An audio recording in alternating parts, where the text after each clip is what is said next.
लातूर जिल्ह्यातल्या ग्रामीण भागामध्ये वादळी पावसानं पिकांचं अतोनात नुकसान केलेलं आपल्याला पाहायला मिळत आहे। आपण जर पाहिलं तर अशा पद्धतीनं औसा, निलंगा, जळकोट आणि अहमदपूर तालुक्यामध्ये पिकांचं मोठं नुकसान वादळी पावसानं झालेलं आहे आणि त्यामुळे शेतकरी हैराण झालेले आहेत।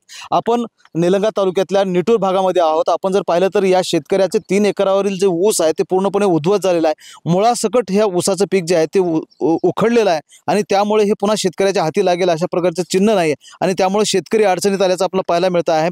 एकूणच प्रशासनानं तातडीनं या शेतकऱ्यांच्या शेतीवर भेट देऊन पंचनामे करावेत अशा प्रकारची मागणी होते आहे। सोयाबीनचं जर लक्षात घेतलं तर सोयाबीनला भाव मिळत नाही म्हणून शेतकरी चिंतेत आहे आणि दुसरीकडे एकूणच या कालच्या पावसामुळे पूर्णपणे सोयाबीनची शेती देखील उद्ध्वस्त झालेली आपल्याला पाहायला मिळत आहे। निटूरच्या भागामध्ये असेल किंवा जळकोटच्या भागामध्ये असेल, होकर्णा आणि वांजरवाडा भागामध्ये देखील मोठं नुकसान जे आहे ते पावसानं झालेलं आहे। सलग दुसऱ्या दिवशी देखील पाऊस झालेला आहे आणि त्यामुळं ऊसाची शेती उद्ध्वस्त झालेली आहे। मला सांगा काय किती नुकसान झालेलं?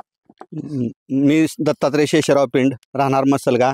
काल 5 वाजता आमच्या भागामध्ये अचानकच वादळी वाऱ्याला सुरुवात झाली आणि माझं 3 एकर ऊसाची लावण केलेली होती मी DCC बँकेचं कर्ज काढून आणि ते पूर्णच्या पूर्ण भुईसपाट झालेली आहे। मुळासहित ऊस उखडून पडलेला आहे। आता माझ्या जवळ आता काहीच पर्याय राहिलेला नाही।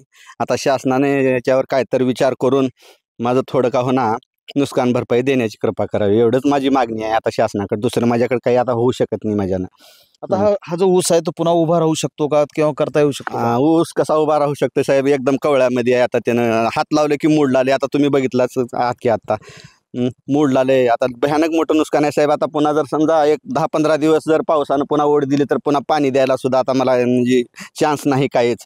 सगळे मध्ये पाईप ठिबक सगळं मध्ये अडकून पडले। आता हे अवघडच आहे आता।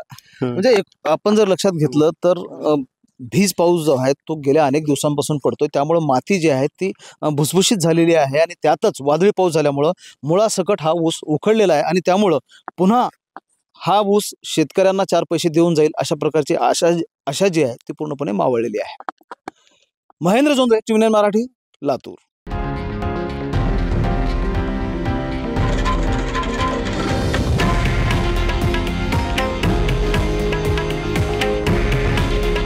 हे आहे देशातील नंबर 1 न्यूज नेटवर्क आणि आपण पाहत आहात TV9 मराठी। काळजी तुमची, हित महाराष्ट्राचं।